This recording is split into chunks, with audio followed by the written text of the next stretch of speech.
Hello, guys, and welcome to the first of many episodes of the Birdhouse presented by Blubird.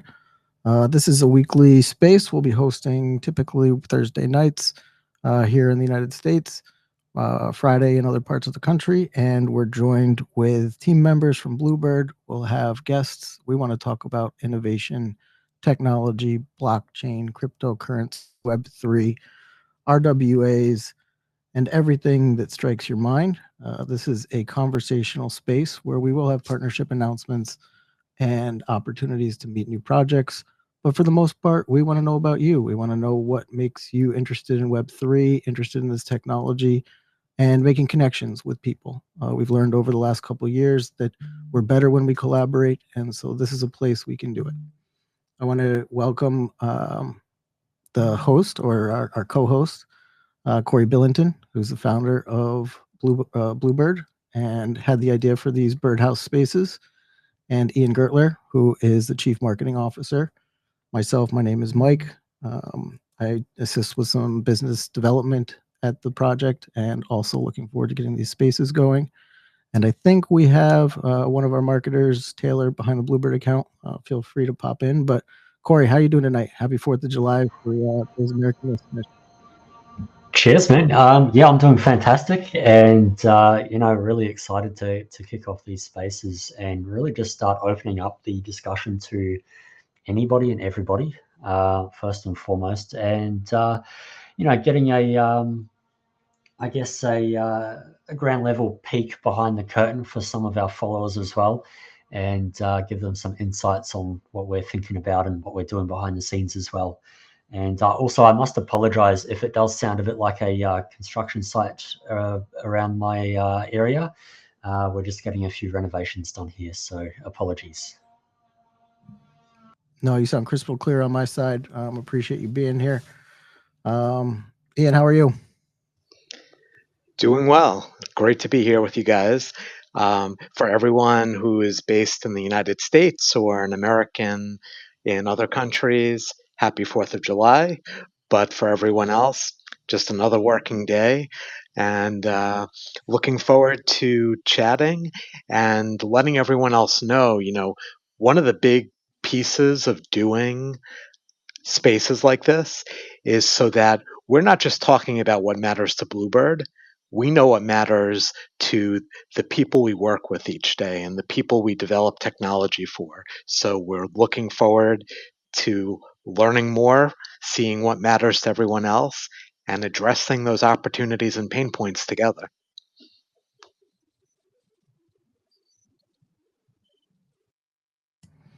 I love that, Ian. Well, as you guys heard, we had a little intro music coming in.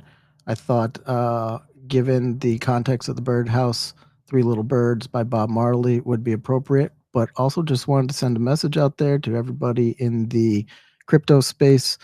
Um, you know, everything's going to be okay, right? We saw a little red day today. We've seen some pullback, obviously topical and maybe doesn't directly affect Blubird and what they're doing. But, Corey, I know you've been here for multiple cycles. What do you tell people on days like today when sentiment doesn't seem as high and people are concerned? And will we go lower or higher? Not financial advice, but just from your experience, what do we do on days like today? Yeah, I mean, a few cycles, absolutely. So, look, the best thing to do is go outside, do something that you enjoy. Don't dwell on something that you have no control over.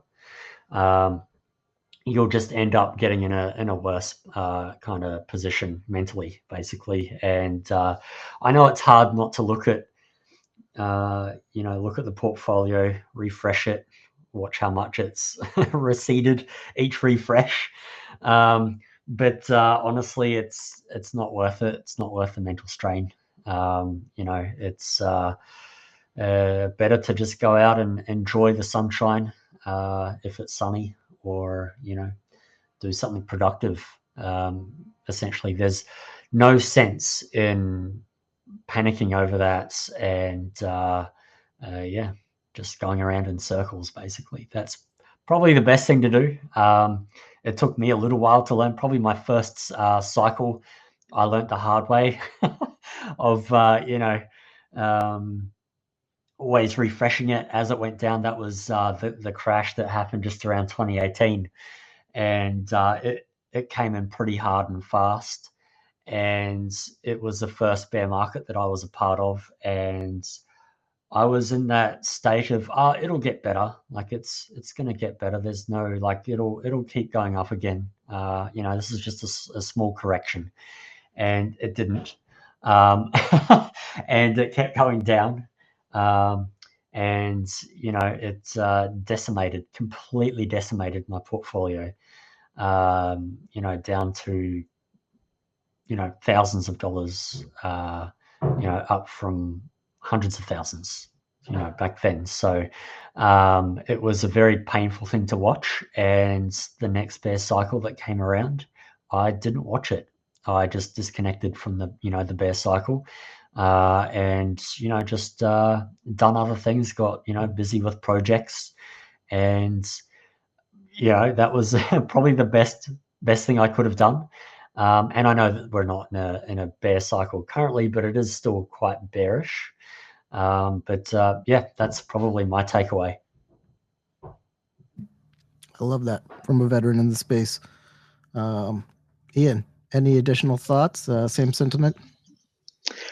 Pretty much the same. I think, we're in the infancy of Web3, so we have a lot more to go. There's always going to be roller coaster rides where you go up and down. And, the whole thing is, we're not just on the roller coaster, we're taking in the entire park. And you have to enjoy pieces, stand on some challenging lines. But there's a quote that uncertainty is the refuge of hope. And I think we all have hope. And part of that is discovery and just taking what each day throws at us. And it's okay if things don't always shoot to higher levels each day. That's just part of being in this environment.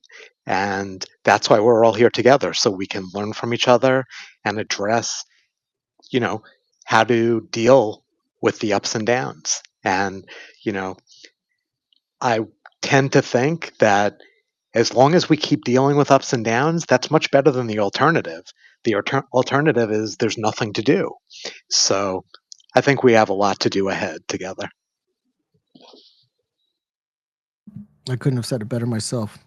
Thank you both for sharing that. Corey, from what I'm taking, go outside, touch some grass, maybe listen to some Bob Marley. Everything's going to be okay. And from Ian, we got to learn. I've had the benefit of going through one cycle now. I've seen it. I've also invested in traditional stocks. I understand healthy pullbacks, things of that nature. So when we see days like today and the timeline's flooded and everyone's concerned, it's a good thing we've got hot dogs to eat and friends to see in the United States and things to do on a regular Thursday that would normally keep us glued in front of the Twitter machine. So appreciate those answers. But guys, let's dive in a little bit. I know this is a new space. I see a ton of people out there in the audience, some familiar faces, some new faces. Please follow everyone up on the stage. Follow the Blubird account if you haven't. But Corey, just tell us, briefly, 90-second pitch, who you are, and then just what Blubird is exactly. Oh boy. Well, I don't know if I can do it in 90 seconds, but I'll have a crack. Take your time. 90 seconds on each, or we'll be here. I'll make no sure worries, no worries.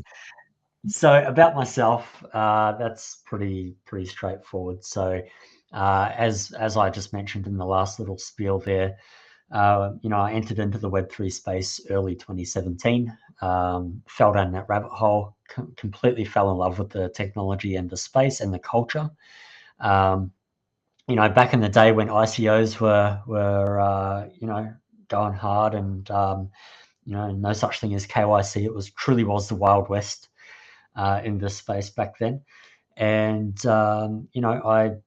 I just enjoyed it. It was really enjoyable to, get really involved in it. And, I started up a few companies along that way, one of which was a marketing company, and another one is a venture capital, which we started about 4 years ago. And I guess that'll kind of segue into how and why Blubird came about. So during my time, from 2017 onwards, I've helped launch well over 100 projects. I've sat on the advisory board for around 40, currently on 7.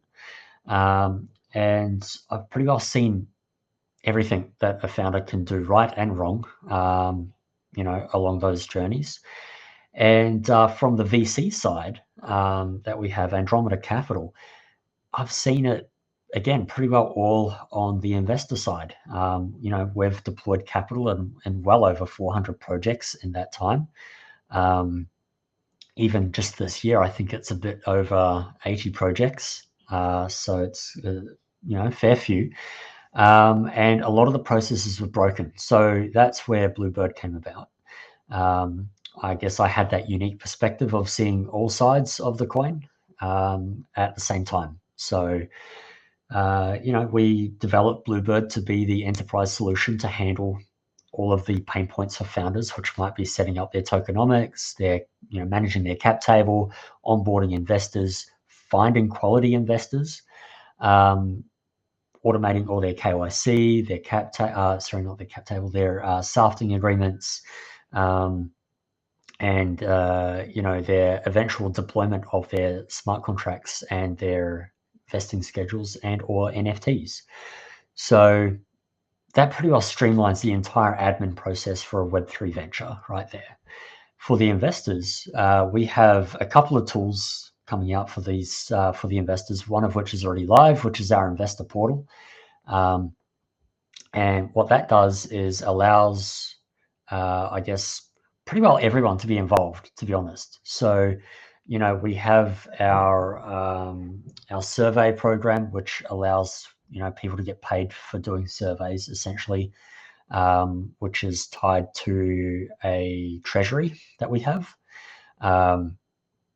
There is also what we call the gem field, which allows investors to see projects that are, having a pre-seed, seed, or private round available. And also allows them to view and manage existing investments that they have as well, with projects that are utilizing our platform. We've also got a universal claims portal that they can take advantage of, which I suppose allows an investor to connect their wallet. They can see all the projects that are tied to that particular wallet, and each chain that those investments are on. And that will then allow them to either change networks and claim it, or if a lot of them are on the same network, they can do a bulk claim for all their projects on that network that are attached to that wallet address. So it just really streamlines that process. There's a bunch of other things that we're developing as well. I don't want to go too much into those just yet, but I think that gives a fairly decent high level, overview on that side of things at least. No, that's certainly fantastic. I appreciate the breakdown on yourself, as well as how you're the perfect person to found this project, and all your experience plus time and space to make something like this come to life and as quickly as you guys have. Ian, just give us a little bit about yourself and how you found your way onto the Blubird team. Sure. So my background, I've been in marketing, communication, strategy, for most of my career, mostly in different facets of the innovation arena. Started interactive agencies that had been around for decades. Worked with the founders of 1-800-Flowers early in the day. Was at the NASDAQ, the IPO with them. Worked with the founders of lots of big companies that everyone knows, and startups as well. I've been fortunate in my career to have one-on-ones with people like Bill Gates, Mark Cuban, Steve Jobs when he was alive. So I've been around the space for a long time. Along the way, during some of my consulting efforts, I came across some interesting people who were working on blockchain and the crypto area, and that included Corey, as well as 2 other members of the leadership team, GP and Matt. And just such extraordinary people. After that project ended quite a few years ago, we all kept in touch, but Corey reached out and said, "Hey, I think we should talk. We're working on something really interesting." And that was Blubird. And it's really important because, there's a quote from Leonardo da Vinci that says, "Simplicity is the ultimate form of sophistication." And as empowering as Web3 is, there are so many challenges, and that's for retail investors, that's for startups that are trying to figure out what to do, and that includes things we're going to do in the future for traditional companies that need to transition from Web 2 to Web 3. So it's really exciting to see what the entire team, from engineering and development to marketing to leadership to partners and alliances, you'll all see the amazing partnerships we're creating, and we'll continue to do so. But the sophistication behind everything that we're doing is amazing, and we're essentially simplifying lots of complication so that people can do what they need to do to run companies, to establish businesses, to succeed. So I just couldn't be a bigger fan of the team here, and it's just an honor to be part of it. And you as well, Mike. You've been completely, empowering of so many here by doing things like this with the spaces to really build our community and environment the right way. Well, thank you. Thank you for that background. It's great for our audience to get to hear from both you guys, being leaders and founders of the company. Knowing your why is really important. And I think it's important for us to understand our community's why, for why they support us. And I appreciate those kind words. In a lot of ways, I feel more like a community member rooting for this project and trying to use my network to bring advantages to you. But just a little bit about myself. I've been in technology for over 20 years. I specialized in unique product serialization. So imagine barcodes on branded products like Nikes and Converse, fashion, footwear, luxury apparel type products. We did that as early as 2008-9 at scale. And then I joined the blockchain space in 2018, learned about NFTs, realized that that was essentially the same serialization technology we were using with two-dimensional barcodes and databases, except on chain, on Ethereum, on Solana, on any number of the chains and L2s that we can talk about later today, and joined a decentralized e-commerce project called ShopX. Worked with that team for 2.5 years, and now I'm founding my own project. But happy to advise. Was lucky enough to meet Corey along the way. And him and some of the folks that he's worked with were instrumental in helping me understand and get through my first run up, and then survive this bear. And now I'm here for the second time around. So when I tell you that these guys know what they're talking about, not only have they built the businesses, but they've taken the time to help educate people, and they've kept them close, and they cultivate things. And I think that that's one of the most exciting parts about the communities that we get to be involved in, is we have access to founders. We have the ability to interact with them on a daily basis, and they're accessible. And so much other business doesn't provide that. So just a shout out to you guys, not even for being able to just do the thing, but being willing to share it and make it a decentralized opportunity for everyone. So kudos there. I know we've got Taylor behind the Blubird account. Taylor, do you want to give yourself a couple words, introduce yourself, say how you got introduced? If not, all good. We can just keep rolling on.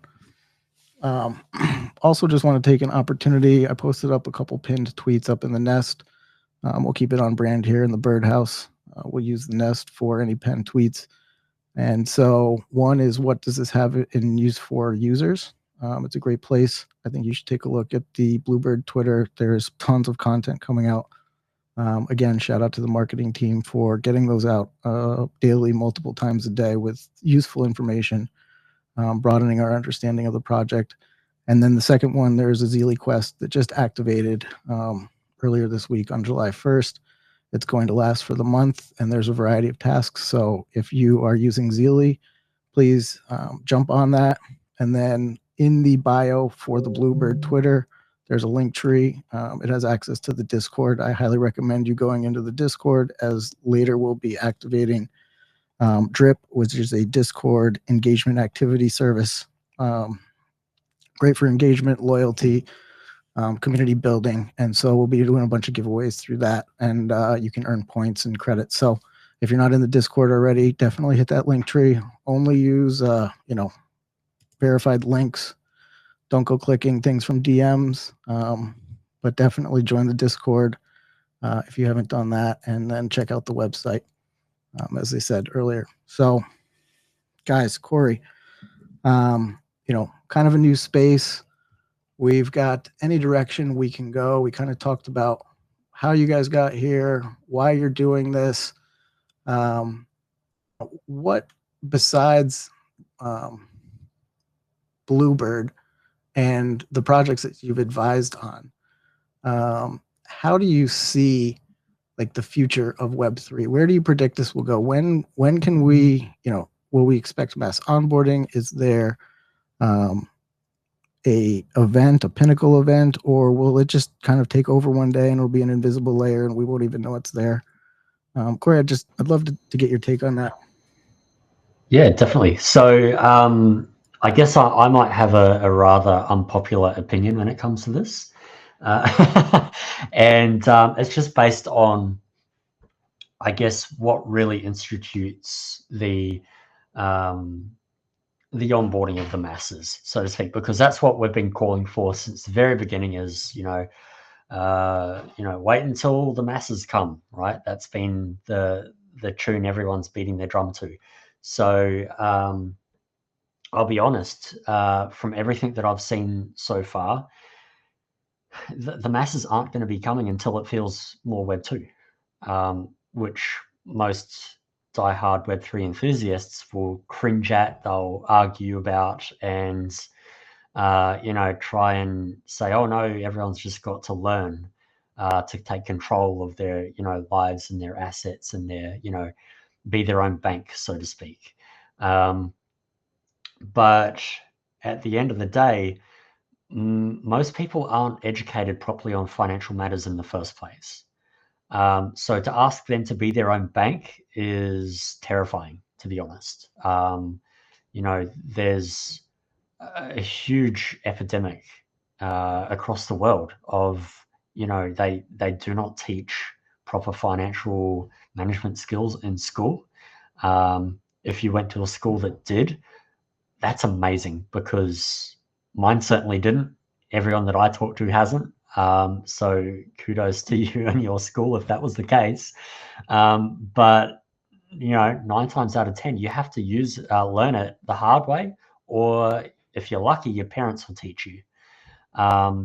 So if you learn it the hard way, it's trial and error. Managing your weekly or monthly income. All your bills when you become an adult, all of a sudden you've got these bills that you never used to have to deal with, and that sucks. So for Web3 to really start to come into mass adoption, that layer, like you said, the invisible layer, is really the only way.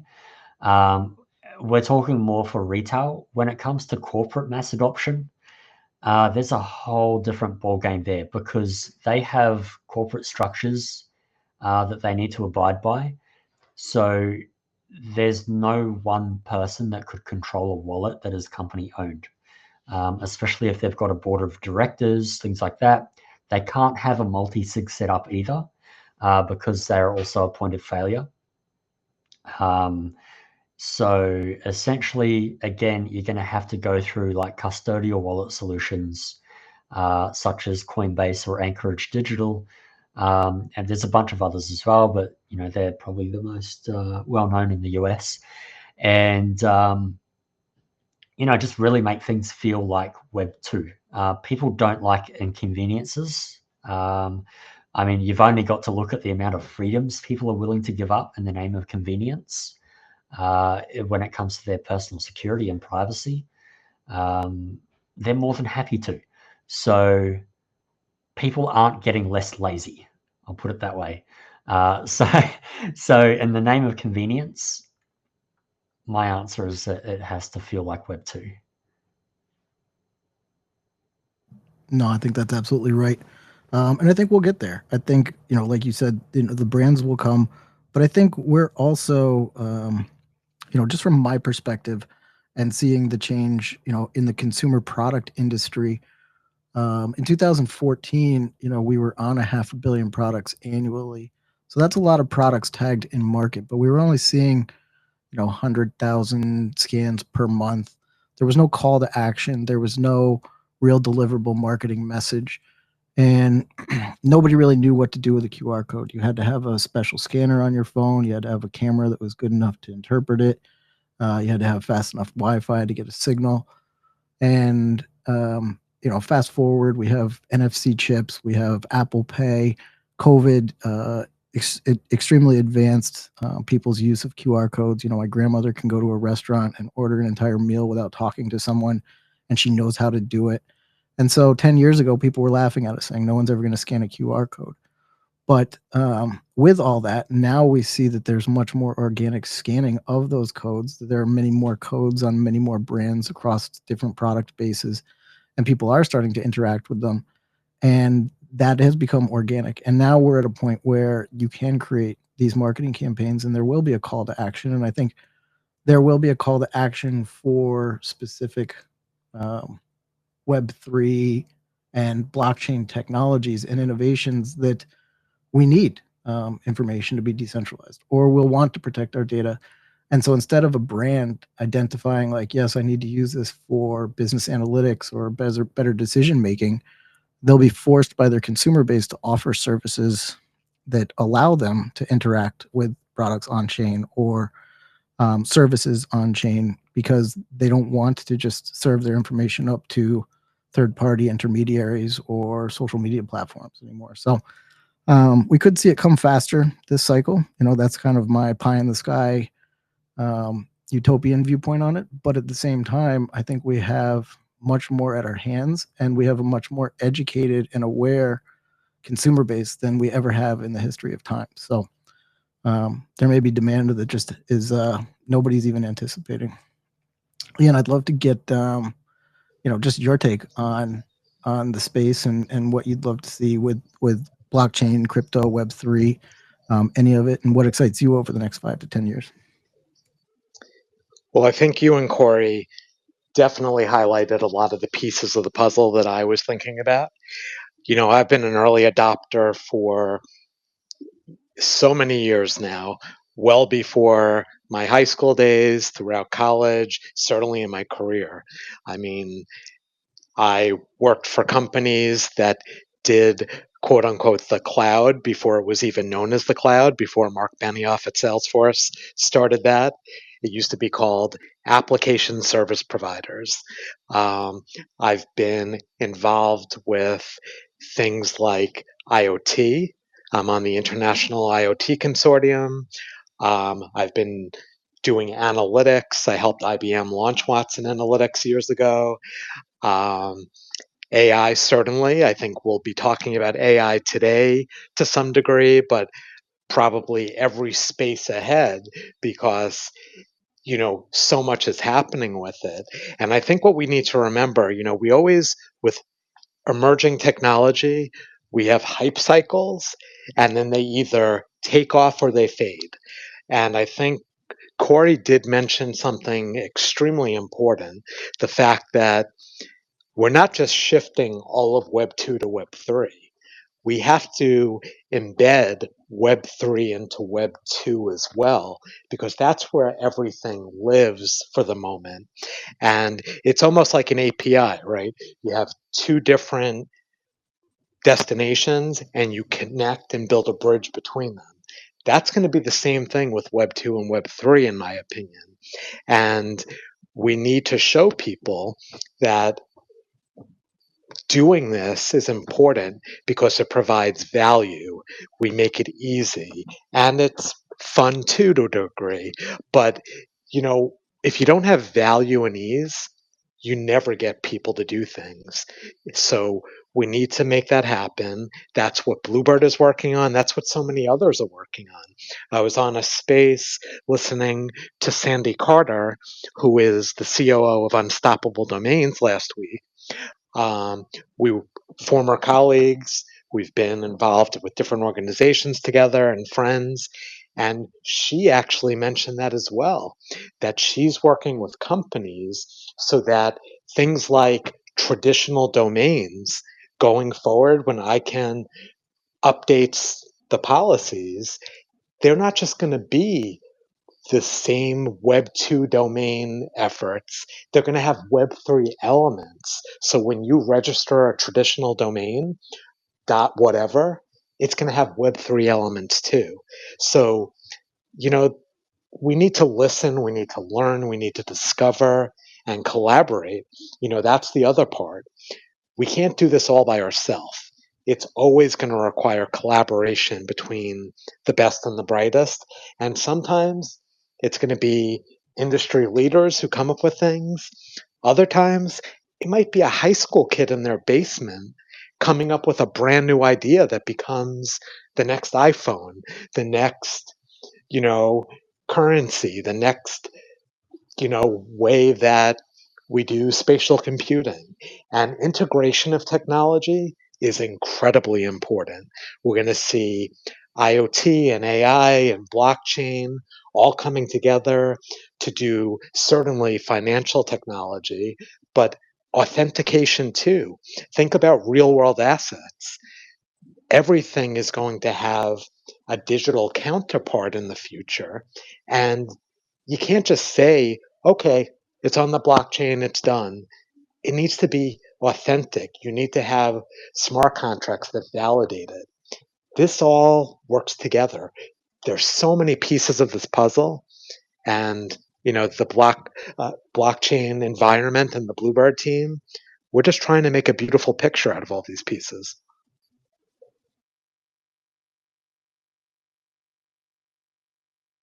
Couldn't have said it better myself. Two legends on the stage telling you what what their experience has been, why they're excited to be here, and also the why of why we're going to be here for the foreseeable future, and why this really does have the ability to disrupt, change industry, change business process, change lives. Make it accessible. Ian, I think one of the most exciting things you said is the access that this provides. You don't know where that next brilliant idea is going to be.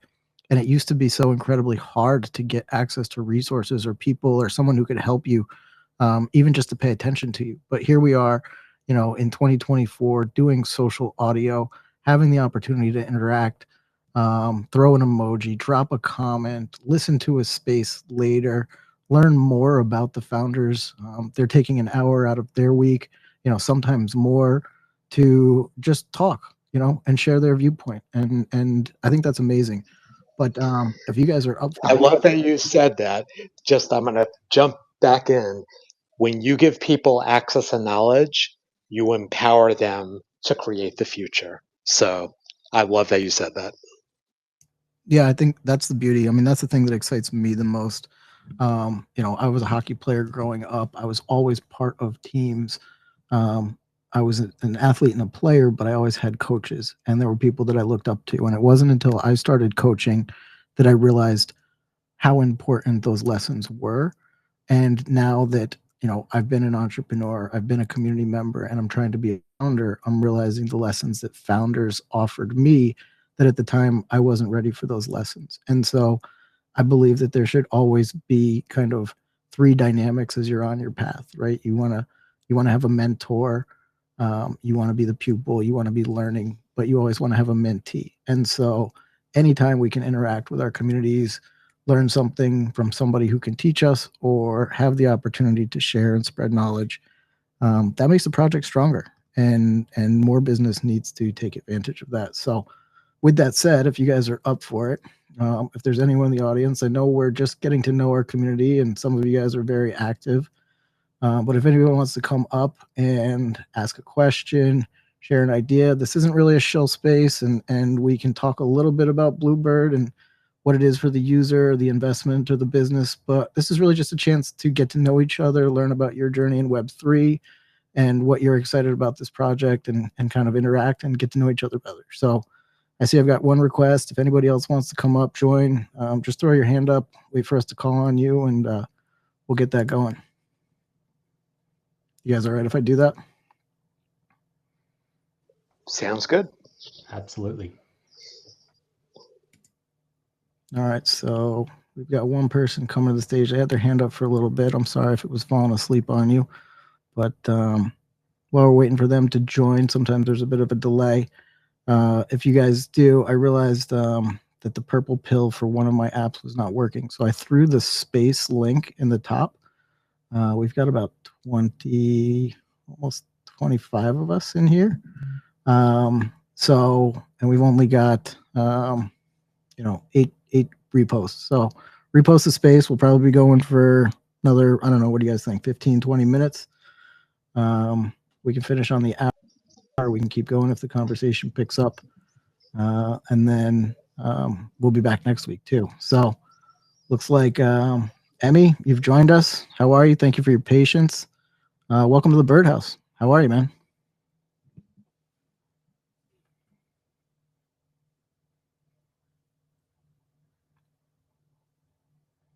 Emmy, you're on mute if you're trying to chat with us. Give him another second there. Oh, here we go. I just want to say I'm glad I'm here. The project is really nice. Everything is nice. Just want to say that the Blubird app is a pleasant luminary in the crypto firmament, shining brighter with each passing day. So I want to just say if you keep doing the good things, love the way you're inspiring people, teaching people the way to do things. I just want to say I'm really glad I'm also part to benefit from you guys. Say this is a great project. I hope more people join and learn from this project. Thank you. Emmy, what is it about Web3 or blockchain crypto technology that excites you and brought you to the space? How did you get here and find Blubird? Well, is the what brought me here is about the Web3. I'm not that I'm too into it, I'm just starting, so I decided to join to see if I can learn more about it. Though I'm new to it, not that new though, but at least I need more experience in the Web3 and blockchain place. That's why I'm here to join and see if I can learn more. Awesome. Well, I love that. I hope you've learned a little bit tonight. Stay close to the team. Like I said, if you have a chance or if you've already joined the Discord, awesome. There's people in there all day long chatting it up. And then there'll be a ton more information coming. So be sure to put your notifications on for Blubird or any other projects that that you follow. But thanks for jumping up. Thanks for having the courage to speak. We love it when people come up. Thank you. Any questions for Corey or Ian? No, nothing from my side. All right, man. Well, appreciate you. Have a great evening, day, wherever you are in the world. And thanks for joining us in the Birdhouse. Thank you. Thank you.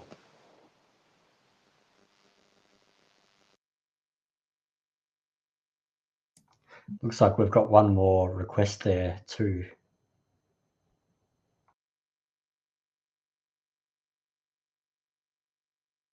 All right, I'm getting them up. 1 second. Looks like it's Kina or Kenna. We'll give them a second to join. So we talked about in the open a little bit. There will be some special guests that join us week in and week out. So this first one, we just wanted to have the team kind of do a soft launch, test, kind of our internal communication, but we will definitely get some guests on here. And so we'd love to hear from you. I know there was a Zealy Quest out leading up to the space. It may still be active, people that you would like to see on the show, and we'll try to get them. We'll also work our network for people, but this should become more compelling as we have a larger panel and as we get to know you guys and you get to know us and you realize this is a safe space where you can come up, ask questions, interact, share your love of Web3, what you love about Blubird, and make it fun. So, keep looking forward to weeks, Thursdays, Fridays, wherever you are in the world. Their pin will always come out. Like I said, put the notifications on. But is it Kina? How are you?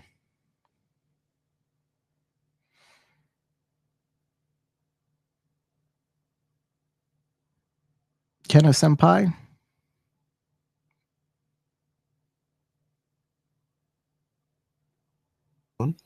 Can you hear me?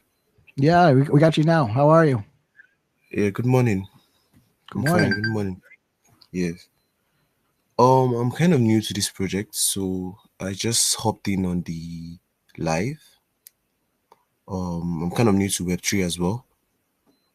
But I just want to ask, what's the long-term goal of your project? That's like my question. Well, thank you for joining us. Thank you. And excited that you picked Blubird as one of your first projects and getting into Web3. I guess I'll let Corey kind of gave the pitch. Ian, you want to run down the long-term goal, or should we throw it back to Corey? I mean, I could certainly add my 2 cents, but I think it ultimately should come from Corey as the visionary behind starting Blubird. Okay, Definitely happy to hear your 2 cents, Ian, then I'll take it from there. Well, with that being said, I think we all know that there are a lot of startups, and that's a very encouraging thing, but there's a lot of challenges when you start a company. I saw a statistic recently that said not just Web3, startups in general, 90% of them fail. And there's a variety of reasons. There's certainly cycles of the global economy, different situations, but a lot is based on people starting companies. There are so many challenges in how do you begin? How do you evolve? How do you set up the company? The financial elements, like tokenization, if it's applicable, cap table management, deployment of things, the legal module that we have now that guides people. These are so many uncertainties and unknowns. And, from what I know of Corey, he always wants to empower people. And Web3 is really giving that decentralized ability for people to essentially own their data, decide what's done with it, use the capabilities of Web3 to begin companies and address pain points that maybe haven't been addressed by the big players.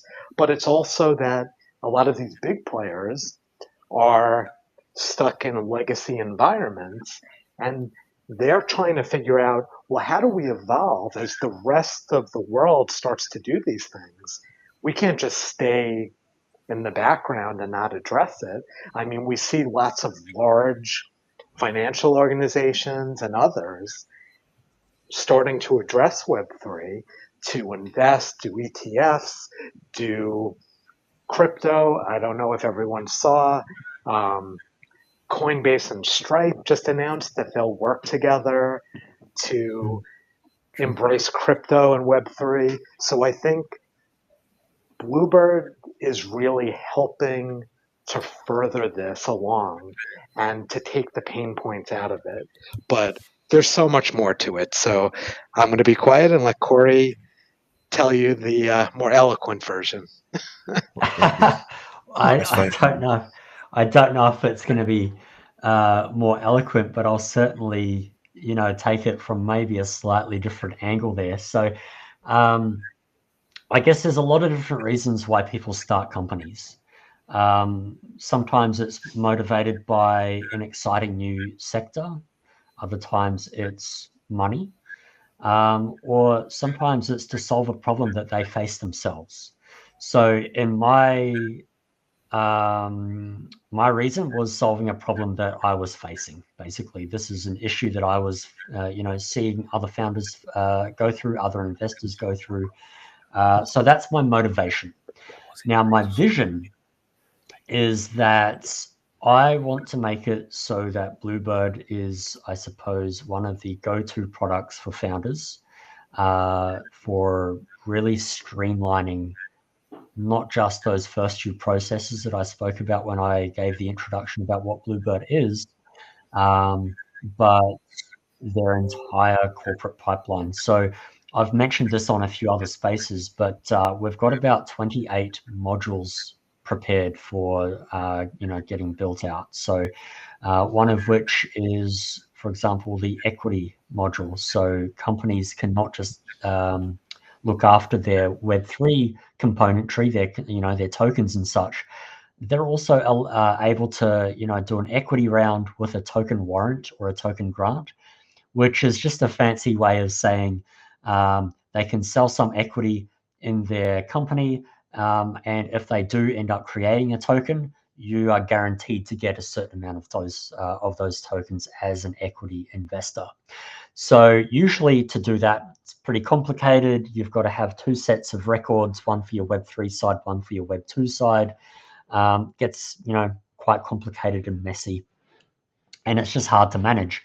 So in simplicity, our system will just put it all under one roof, and founders will be able to manage it seamlessly across the entire spectrum of their company. Same goes for investors. And even if you're not an investor, if you're just what we call a retail participant, or a standard user, there's still value on our platform. We don't want to just serve one type of user base, which is the professional user, whether it be an influencer, a venture capital, an angel investor, people like that. We want to open up our platform so it brings benefit and value to anybody. As long as you can read and type a few words, you'll be able to get value from Blubird. With the way that we use our surveys, for example, that allows a standard user to come on board. They get access to that area, and once every quarter there is a survey that will go out. And as long as you're a qualifying user, aka you've done your KYC, and you have access to the area that will grant you that survey, you will then get paid for that data. Now, the type of survey that it's going to be, they're easy questions. It's like, what's your favorite chain currently? Do you currently invest in seed or private rounds? If so, what's your average investment? Stuff that once the personal identifiers are removed, the data is completely anonymized. It's still valuable to certain scientific organizations that like to do statistic mapping and things like that. So essentially, we empower people to share their current opinions and views, and we pay them for that data out of our community treasury. That community treasury pays out 20% of its total holdings every quarter. It is not just our own token that goes into that treasury. So it's some partnerships that we have. They will donate tokens to that treasury. Sometimes if we'll incubate a project, a percentage of their total supply will then go into that treasury as well. And oftentimes we will buy assets off market from profits that our platform makes, and purchase tokens and other sorts of assets that we're allowed to use. And, all of that goes in there, and, potentially you, the user, can get access to all of those assets as well by doing something that anyone can do. So we've really made it so Web3 is accessible for anybody. And in that respect, anyway, we're not just making a pure product that is only usable for its, a very narrow user base, if that makes sense. So I guess to circle back and try and answer that question a bit more clearly, our vision is to really make Blubird for everybody, and make sure that everybody in Web3 has something that they find useful and it helps them, that they can do inside the application. In actual fact, just one last thing, where we've also got an educational module that's going to be launched sometime early next year as well. And it's going to allow, those who are quite new to Web3, on both the founder side, because let's face it, there's no educational tools out there for founders, and then also for the the standard and professional users, educating them on the other side of the Web3 space is very, very important, as well. And having it come from a trustworthy source and not an influencer that's trying to sell you a course, or shill his bag of tokens. You can know that there's no motivation behind this education, apart from making sure that people get that education. So sorry for the long-winded explanation, but hopefully that answered your question. No, Corey, I think that was great. Sorry I put you on mute there for a second. Didn't want to cut you off, but we were getting a little background noise. Go ahead if you have a follow-up or anything else to say to Corey or Ian. Then we'll go to Kingsley, and then Emmy, back to your hand. I see you there. Okay, thank you very much for your explanation. I got a hand of what you were saying. That's pretty much it. You pretty much answered my question, so I'm pretty satisfied with that. And I'll be looking forward to the educational module that will be coming out. So I'll be active on this. Thank Awesome, you. man. Well, yeah, definitely hit us back. Like I said, we'll be here every week. Join the Discord, and people are patrolling there for answers too. And there may be a lot of answers to questions. But just before you go, if you've got one more second, what got you to Web3, man? You said you're new here. Love to figure out what drove you into the space and what you're passionate about real quick. Well, a bunch of friends invited me to like a first project I had, like, to support the community. So it was like a community development stuff. So that's what we did. Then I'm passionate about just supporting communities, ongoing projects, making them maybe sharing, as you said. That's what I mostly do. So like here and there. So that's what I just do. And I'm pretty much active on you guys daily. That's where I started from. So as I'm doing. Awesome, man. Well, thank you for joining us. Thank you for respecting this space, but there will be plenty of opportunities we have to promote projects, to work with partnerships, and look forward to hearing the things and the different projects that you've got that you want to share and get into other people's attention. So look forward to running into you again. Kingsley, how are you? Thank you for joining us. Tell us a little bit about yourself. Any questions for Corey, Ian, myself, about Blubird? How you doing tonight?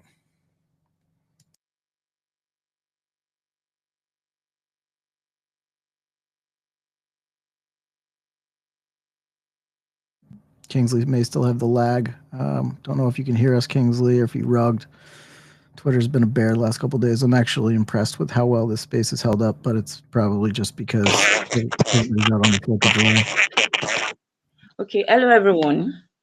I'm just new into the space, and I want to ask a question: that what are the challenges facing the adoption of Web3? Now, what are the biggest challenges facing the adoption of Web3? That was a great question. Yes. Kingsley, if you don't mind going back on mute, I'm just getting a little feedback while I'm talking. I don't know if that can help.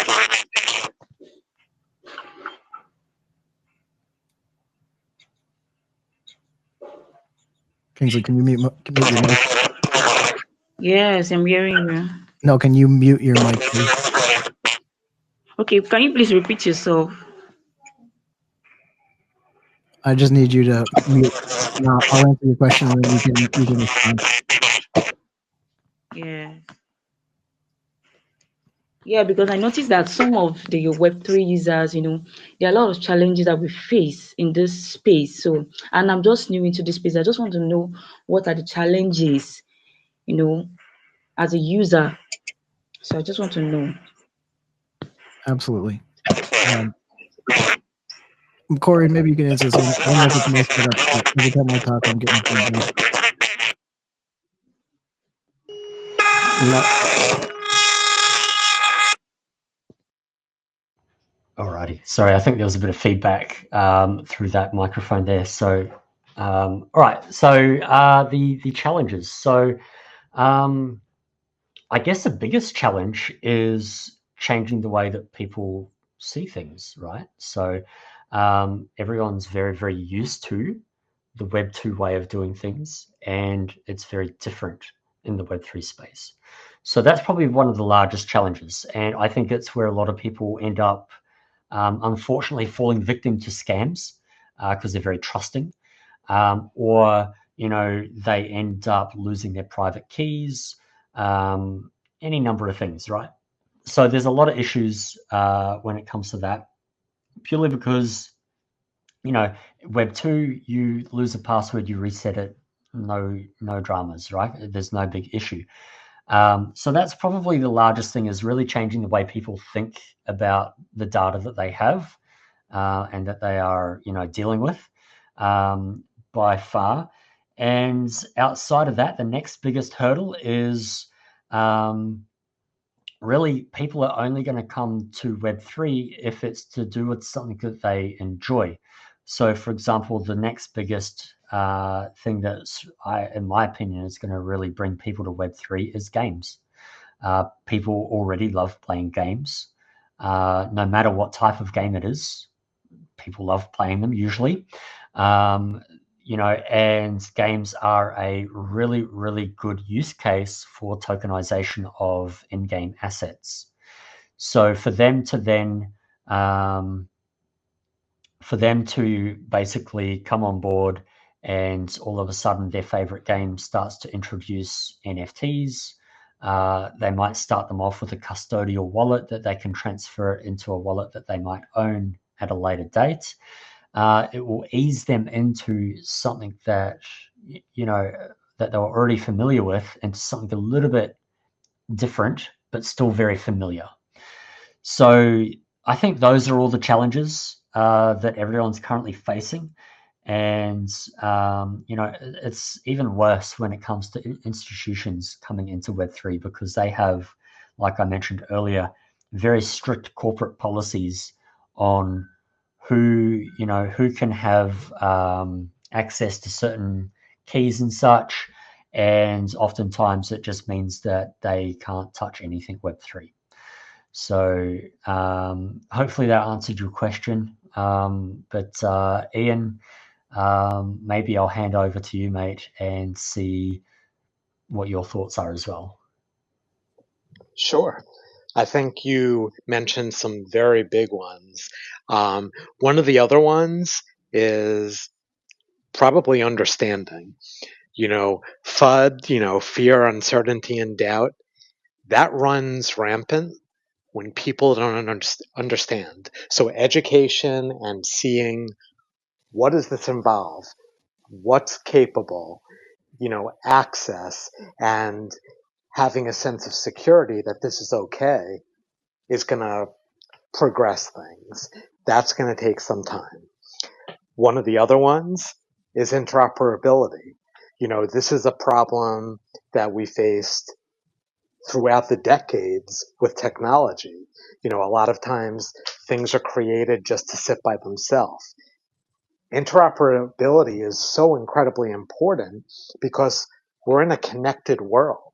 We need to connect people and we need to connect technology, and we need to do it in an efficient, effective, and secure way. So this is again why that collaborative approach across the entire ecosystem and across the different types of companies is so important. And finally, really getting people involved. I think you brought up something so wonderful, Corey, gaming.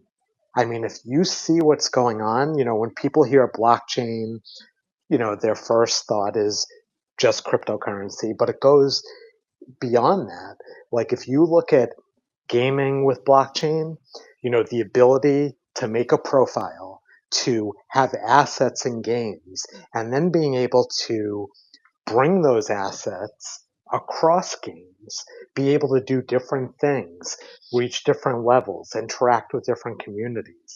And Epic Games is literally in my backyard. They're about 20 minutes away from me, their headquarters.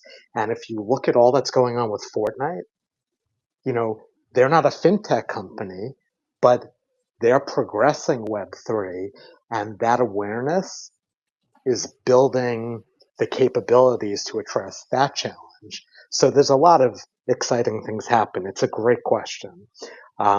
Mike, did you have thoughts? So this is where me not being an official team member of Blubird, but being the host of the Birdhouse, I can go a little off script. I appreciate both of what you guys said, and I think that that's top of line and makes absolute sense. I also know that there is a massive amount of industry and business. You talked about the interoperability, but literally people's livelihoods that are dependent on keeping a lot of the legacy systems in place. And so for me, the biggest hurdle I see is replacing the existing systems. And when we talk about transparency, decentralized opportunities, decentralization in general, that disrupts a lot of people that, their lives depend on it. And businesses don't necessarily want that granular level of um, information being able to be looked at inside or outside of the organization. So those problems will be solved. But in a lot of cases, we can make the world a better place. We can make process smoother. We can make information access easier. But we chop off the heads of a lot of people that don't necessarily want to lose that position. And they're going to fight like hell. And so I tell people it's not just about making a better system because you create a whole another set of headaches, but you actually need to make them so much more money than they're currently making that they can't not say yes. So our charge is to create revenue and cost savings and things of that nature that the businesses actually need. And I kind of hinted at this earlier that we do have a much more educated consumer base. And so that demand, that money could come from the bottom line on their profits and their annual gross if they're not supplying these services. So we as a community need to go out and start asking for the transparency and the sustainability and all of the information that is currently being channeled away from our power and back to us. So I think that's a big issue that Web3 will face. I think that that's a societal and cultural issue, and it's one that's been brewing for a long time. But I actually think we have the tech now to solve it, and we've got some really smart people that are on our side that are helping lead that charge, and Blubird is just one of those projects. So that's what I see facing Web3. We've got the know-how, we've got the technology, we just have to go fight it down and get it done. That's a great answer, Mike. I love that you brought up, kind of that's how we've always done it type of things. Because if you look at traditional companies and in tech past and future and beyond tech, that level of control is really what comforted them. And now losing some of that is where they're fighting this. One, because they don't want to spend money to change their systems. Two, because that lack of control is unsettling. But if we do give them the ability to help people move forward and to make money at the same time. Businesses, while a lot of them do have social causes and social good elements, they're looking to make money that helps their top and bottom lines. And that's the way to push what they could do forward. And again, I'll lean back on this because I think it's on everyone's mind. Real world assets, being able to tokenize so many things around the world in all different areas, is such an incredible way to incent them to move forward. So I agree with that. Absolutely. Well, we can save the the decentralization of the global inventory of products for another date. I know we've gone a little bit over the hour. I want to be cognizant of everyone's time. Corey and Ian for coming up. Emmy, I did promise you one last question, so if you want to toss it in, we'll try to answer that. Then we'll start winding down and getting ready for a fun weekend ahead, and then anticipation of the Birdhouse episode 2. So, Emmy, take it away. Final question, final thoughts. Thank you. Actually, thank you for the opportunity. Though actually, I have not yet asked question. I want to just answer to that question she asked about the biggest challenges.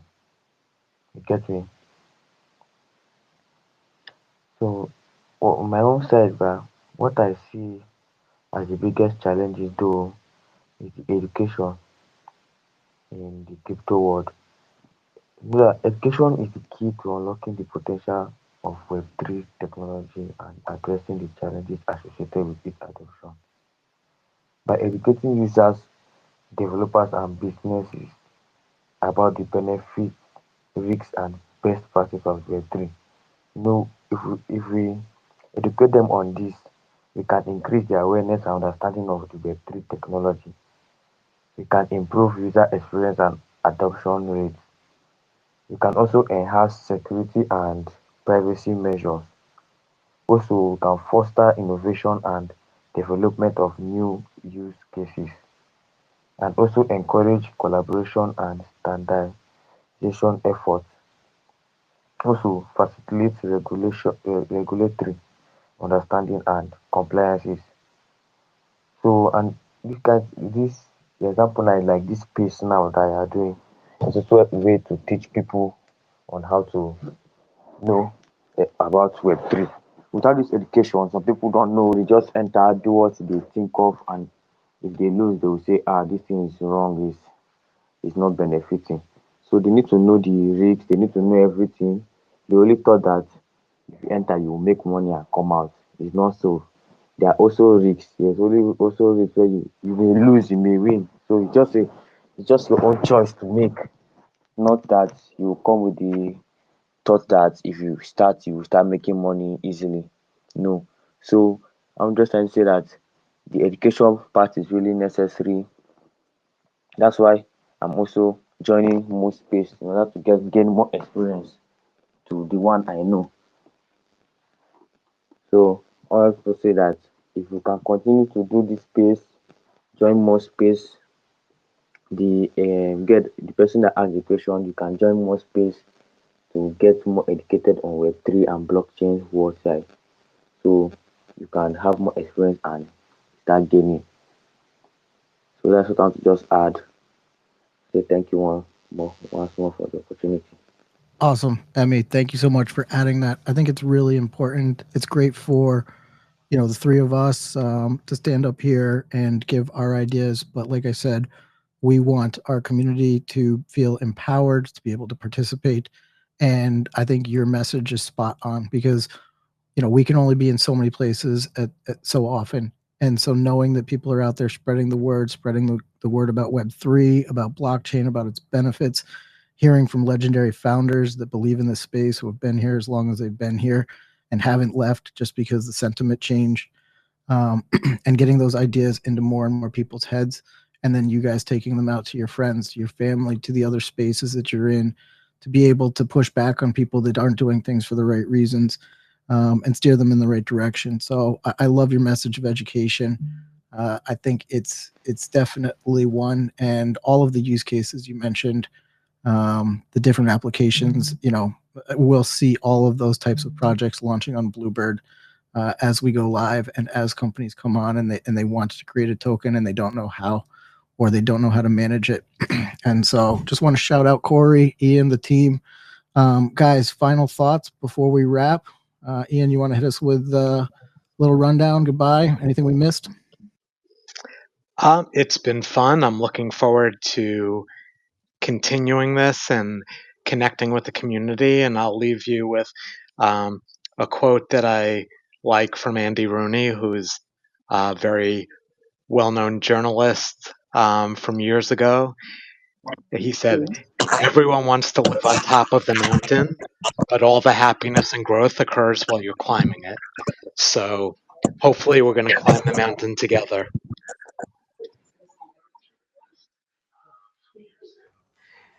Yeah, nothing much to add from my side, except that, look, it was a really exciting first space that we've hosted today.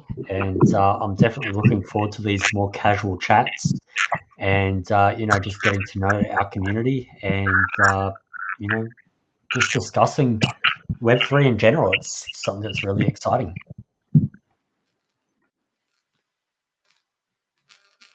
Okay. Um, okay, hello everyone. Thank you for educating me, and I've learned a lot today. So, about the quest that was placed on the tab, I noticed that I didn't know that it was limited, and my SP is not the same thing with others. Please, can you help me to replace it back so that it will be the same? So, I think that's probably best taken up in Discord. So if you want to open a ticket and just ask that question there, someone will definitely help you out with that. Anyway, all right. Well, Ian, Corey, thank you guys so much. It's been a great first episode. Appreciate you guys kind of going through the trials and tribulations with us. Really excited to launch this. Keep growing the community. Hey, invite your friends if you had a good time. Share out the space. This is recorded. It'll be on X in the future. We may even try to create a podcast out of it. We'll get some sound bites up on the socials, so you may even hear yourself if you contributed during the conversation. Like I said, we'll be running quests inside Discord through Drip and Zeely coming in the future. So we'll have raffles, rewards, opportunities to engage, all sorts of great stuff. The conversation will never be the same. We're not here just to tell you all about the product features on Blubird. That'll be a different space. We'll have a different space for partner announcements and interaction with them. But we will have our partners and special guests come up here and talk about the state of crypto, how Blubird may play a part in one small piece of it, and get things from our perspective. So, like I said, if you like what you heard tonight, there's a ton of knowledge on the stage, and there's even more behind the scenes waiting to come out here and meet you guys. And until then, we'll see you in the Discord.